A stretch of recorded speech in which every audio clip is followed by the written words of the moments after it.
മലപ്പുറത്ത് വ്യാജ ആധാരം നിർമ്മിച്ച് ഭൂമി തട്ടി വായ്പ എടുത്തതായി പരാതി. ലീഗ് സംസ്ഥാന കൗൺസിൽ അംഗത്തിന്റെ സംസ്ഥാന കൗൺസിൽ അംഗത്തിന്റെ ഭാര്യയുടെ പേരിലുള്ള ഭൂമി നഗരസഭാ കൗൺസിൽ തട്ടിയെടുത്തു എന്നാണ് ഇപ്പോൾ പരാതി ഉയരുന്നത്. ലീഗ് പ്രാദേശിക നേതാവും തിരൂരങ്ങാടി നഗരസഭാ കൗൺസിലറുമായ പൂങ്ങാടൻ അബൂബക്കറിനും മക്കൾക്കുമെതിരെ തിരൂരങ്ങാടി പോലീസ് കേസെടുത്തു. 24 പ്രൈം ടൈം ബ്രേക്കിംഗ്. അത് 2022 നിർമ്മിച്ച ഒരു വ്യാജ ആധാരമാണ്. അത് കണ്ടപ്പോൾ അതിൻ്റെ പകർപ്പെടുക്കാൻ വേണ്ടിയുള്ള ശ്രമം നടത്തി, അത് കിട്ടി. അതോടുകൂടിയാണ് മനസ്സിലായത് ഇതിലൊരു വ്യാജ ആധാരം നിർമ്മിച്ചിട്ടുണ്ട്. ബാങ്കിൽ സ്വാധീനം ചെലുത്തിയിട്ട് 12,30,000 റുപ്യ അവിടുന്ന് ലോൺ എടുത്തിട്ടുണ്ട്. സ്വാഭാവികമായിട്ടും ആധാരം അവിടെ വെച്ച് കൊടുക്കാതെ ലോൺ കിട്ടില്ല. അങ്ങനെയാണ് ലോൺ എടുത്തിട്ടുള്ളത്. അതും ബാങ്കിൽ സ്വാധീനം ചെലുത്തിക്കുകയാണ്. ഈ ആധാരം ഉണ്ടാക്കാൻ എവിടൊക്കെ സ്വാധീനം ചെലുത്താതെ ആ ആധാരം ഉണ്ടാക്കാൻ കഴിയില്ല. മലപ്പുറത്ത് നിന്നും സമീർ ബിൻ കരീം വിശദാംശങ്ങളുമായി ചേരുന്നു.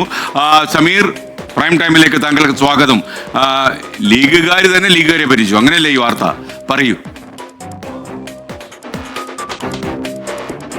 അതേ, ലീഗ് പ്രാദേശിക നേതാവ് ലീഗ് സംസ്ഥാന കൗൺസിൽ അംഗത്തിന്റെ ഭാര്യയുടെ ഭൂമിയാണ് തട്ടിയെടുത്തത് എന്നുള്ളതാണ് ഏറെ കൗതുകകരം.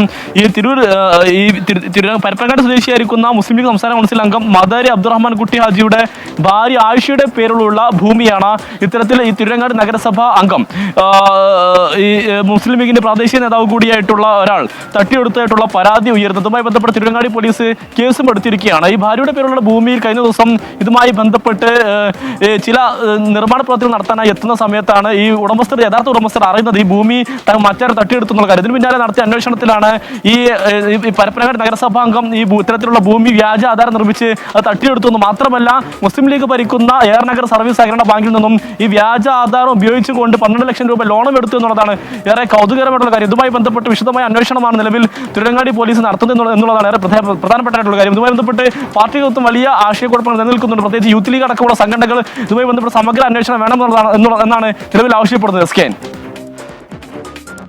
Thank you.